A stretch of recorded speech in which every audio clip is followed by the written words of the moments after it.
ஒரு கிராமத்தில் ஒரு காய்கறி விற்பனையாளர் மற்றும் அவனது மகள் வசித்திருந்தனர். தினமும் பின்புறமாக உள்ள பண்ணையிலிருந்து காய்கறிகளை வெட்டி மொத்தமாக கிராமத்து மக்கள் எடுத்து தருவார். அவரது மகள் ஜானவி எப்போதும் பாட்டி மற்றும் பெற்றோருடன் வீட்டிலிருந்து வீடு வேலைகளைச் செய்யும். ஜானவிக்கு அவன் தந்தை சிந்தனை, கடமை மற்றும் உடல் உழைப்பின் முக்கியத்துவத்தை எப்போதும் சொல்லி வந்தார்.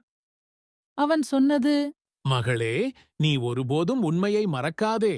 உண்மை என்றால் என்னவென்றால், அது நமக்கு எப்போதும் பலனைத் தரும். இதை பலமுறை கேட்டதும் ஜானவி அவன் சொல்லுவதை சரியாக புரிந்து கொண்டாள்.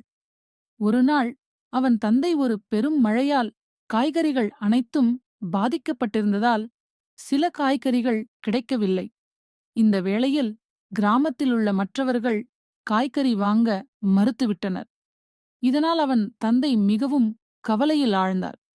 ஆனாலும் ஜானவி எப்போதும் தந்தையின் மேல் நம்பிக்கையுடன் இருந்தாள். அந்த நாள் ஜானவி தன் நண்பர்களுடன் விளையாடிக் கொண்டிருந்தபோது அந்த மகளிர் அருகிலுள்ள ஒரு சந்தையில் கண்டுபிடித்தனர். அந்த சந்தையில் ஏதோ சில காய்கறிகள் விற்பனை செய்யப்பட்டிருந்தது. ஜானவி திடீரென சந்தேகம் கொண்டாள். இந்த காய்கறிகள் அவன் தந்தையின் காய்கறிகளா இருக்கின்றன, ஆனால் இவை விற்பனைக்கு எடுக்கப்பட்டுள்ளன என்று ஜானவி எண்ணினாள். இதனால் அவள் வீட்டுக்கு வந்து தன் தந்தையிடம் அனைத்தையும் கூறிவிட்டாள். அவன் தந்தை அதைப் பற்றி அறிந்து அதிர்ந்து விட்டார்.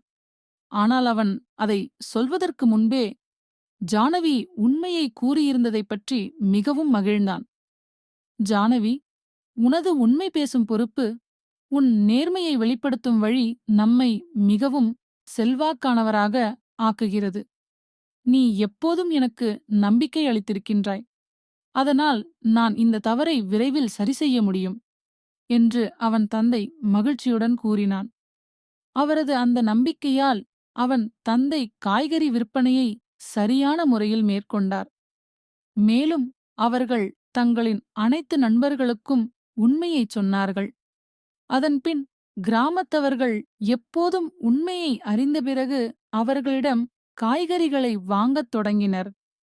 மேலும் அவர்களிடையே உண்மையை பேசுவது தொடர்புகளை பராமரிப்பதில் அவசியம் என்பதை உணர்ந்தனர்.